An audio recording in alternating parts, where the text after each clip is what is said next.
வாழ்க்கையிலே நீ வெற்றி பெற வேண்டும் என்றால் உன்னுடைய மனதை பற்றி தெரிந்து கொள். மனித மனதினுடைய வலிமை மிக பெரியது. நாம் முடியாது என்று சொல்லுவதையெல்லாம் இந்த உலகத்திலே எவனோ ஒருவன் செய்து கொண்டுதானே இருக்கின்றான். உங்களால் ஏன் முடியாது? ஆயிஷான்னு ஒரு பொண்ணு 10ஆவதுல ஸ்டேட் ஃபர்ஸ்ட் வாங்குனுச்சு. நான் சொல்றது 14 வருஷத்துக்கு முன்னாடி. நான் மெட்ராஸ்ல டெப்டி கமிஷனர், பிரைஸ் கொடுக்கறதுக்காக போயிருந்தேன். ஸ்டேஜுக்கு வரும்போது அழுதுகிட்டே வந்துச்சு. ஏமா அழுவுறேன்னு கேட்டேன். நீ +2லயும் ஃபர்ஸ்ட் வந்து காமி, இப்ப ஃப்ளூக்ல வந்துட்டேன்னு என் தோழிகள்லாம் என்ன கிண்டல் பண்றாங்க சார், அதனால அழுவுறேன்னு.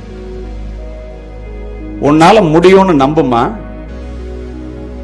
நீ பெரிய முயற்சியில ஈடுபடும் போது, நான் +2லயும் ஃபர்ஸ்ட் மார்க் வாங்குறேன் அப்படின்னு சொல்லி நீ பெரிய முயற்சியில ஈடுபடும் போது இந்த உலகம் உன்னை பார்த்து வீண் முயற்சி என்று சொல்லும். ஆனால் நீ வெற்றி பெற்ற பிறகு இதே உலகம் உன்னை பார்த்து விடாமுயற்சி என்று பாராட்டும். போய் படின. 2 வருஷம் ஆச்சு. 2 வருஷம் கழிச்சு வந்துருச்சு. எங்க? நான் திருச்சி எஸ்பியா இருக்கேன். அவங்க அம்மா அப்பா வர்றாங்க.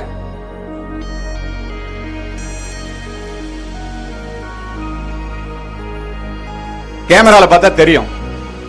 இந்த பொண்ணை எங்கேயே பார்த்திருக்கமே நினைச்சேன். உள்ள வந்துச்சு. நீ யாருமான்னு கேட்டேன். என்ன சொன்னுச்சு தெரியுமா? யாருன்னு கேட்டதுக்கு பதில், நீ பெரிய முயற்சியில ஈடுபடும் போது இந்த உலகம் உன்னை பார்த்து வீண் முயற்சி என்று சொல்லும். நீ வெற்றி பெற்ற பிறகு இதே உலகம் உன்னை பார்த்து விடாமுயற்சி என்று பாராட்டணும்னு நான் அதிர்ந்து போயிட்டேன். எங்கேயோ சொல்லி இருக்கிறமே அப்படின்னு சர்டிபிகேட்டை காமிச்சு, +2ல முதல் முறையா 10thலயும் +2லயும் ஒரே மாணவி ஸ்டேட் ஃபர்ஸ்ட் வந்திருக்கேன் தாங்க சார் சர்டிபிகேட் கையில குடிச்சு. யாரோ ஒருவர் செய்து கொண்டுதானே இருக்கின்ற, முடிகிறது தானே. நினைத்து பாருங்கள். செய்யலைன்னா யாருடையது?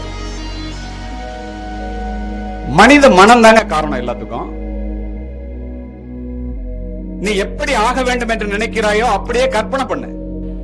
இன்றைக்கே ஒரு எஸ்பியா இருக்கிற மாதிரி, ஒரு கலெக்டரா இருக்கிற மாதிரி, ஒரு நீதிபதியா இருக்கிற மாதிரி கற்பனை பண்ண. ஆல்பர்ட் ஐன்ஸ்டீன் என்ற மிகப்பெரிய அறிஞர் என்ன சொல்றான் தெரியுமா?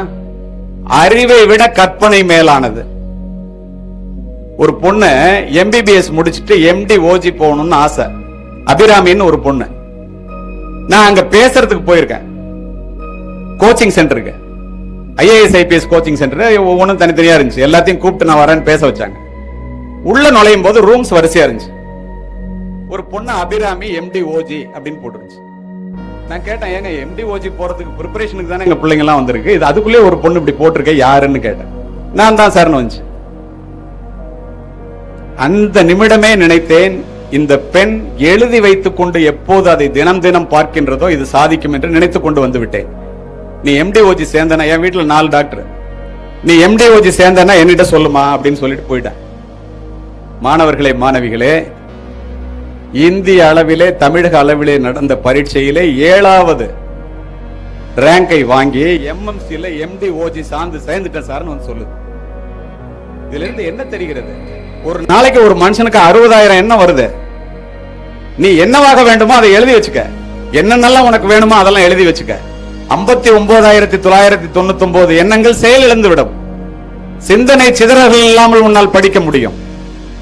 அப்படின்னா நீ உன்னை உள்ளே பார், உன்னுடைய தகுதியை பார், உன்னுடைய திறமையை பார். உள்ளே பார்க்கிறவன் வெற்றி பெறுகிறான், வெளியே பார்க்கிறவன் கனவு காண்கிறான் என்கிறார் கன்பூசியஸ். அப்ப என்ன செய்யணும்? எல்லோரும் நடக்கின்ற பாதையிலே நீனும் நடந்தால் எல்லோரும் செல்லுகின்ற ஊருக்குத்தான் நீ சென்றடைவாய். தினம் எல்லாரும் 1 மணி நேரம் படிக்கிறான், நீனும் 1 மணி நேரம் படிச்சானா எல்லாரும் மாதிரி 40 மார்க் தான் வாங்குவ. யாருமே சாதிக்காதவற்றை நீ சாதிக்க வேண்டும் என்றால், யாருமே முயற்சித்திராதவற்றை நீ முயற்சிக்க வேண்டும்.